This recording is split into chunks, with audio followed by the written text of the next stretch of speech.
Hi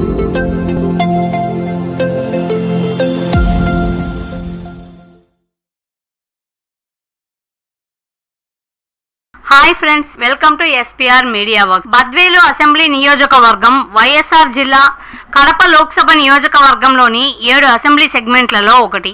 ఈ నియోజకవర్గం 1951లో ఏర్పాటైంది. 2019 నాటికి ఈ నియోజకవర్గం పరిధిలో మొత్తం 2,04,618 మంది ఓటర్లు ఉన్నారు.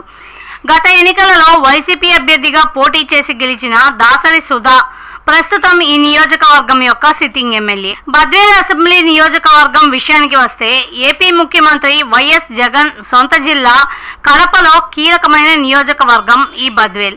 అయితే ఈ ప్రాంతం టీడీపీకి ఒకప్పటి కంచుకోట కూడా. అందుకే ఈ నియోజకవర్గంపై పట్టు సాధించడానికి 2 పార్టీలు హోరాహోరీగా పోరాడుతున్నాయి.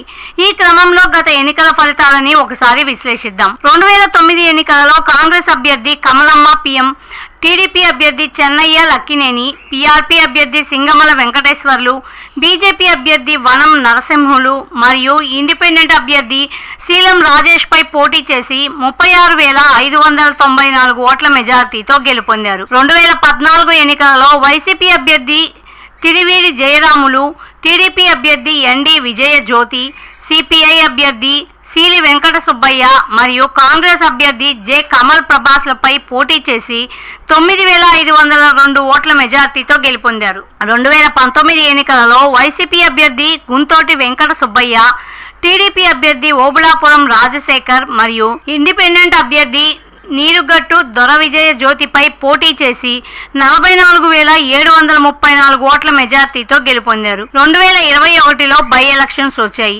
ఆ ఎన్నికలలో వైసీపీ అభ్యర్థి దాసరి సుధా, బీజేపీ అభ్యర్థి పనతల సురేష్ మరియు కాంగ్రెస్ అభ్యర్థి పిఎం కమలమ్మలపై పోటీ చేసి 90,533 ఓట్ల మెజార్టీతో గెలుపొందారు.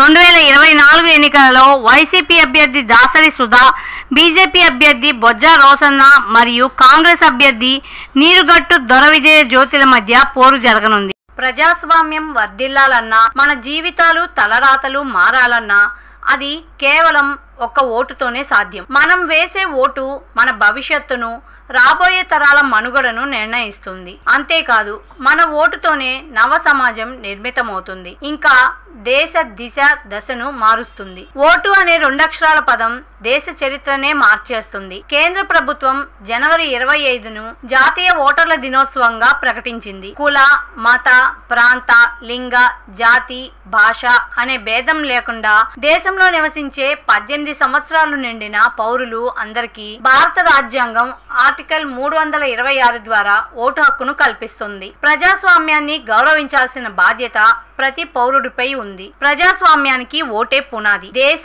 రాష్ట్ర భవిష్యత్తును నిర్ణయించేది ఈ ఓటే. అలాంటి ఈ ఓటును డబ్బుకు, మద్యానికి అమ్ముకోకుండా భారత ప్రజాస్వామ్య పరిరక్షణ కోసం ప్రతి ఒక్కరూ తప్పనిసరిగా తమ ఓటు హక్కు వినియోగించుకోవాలి.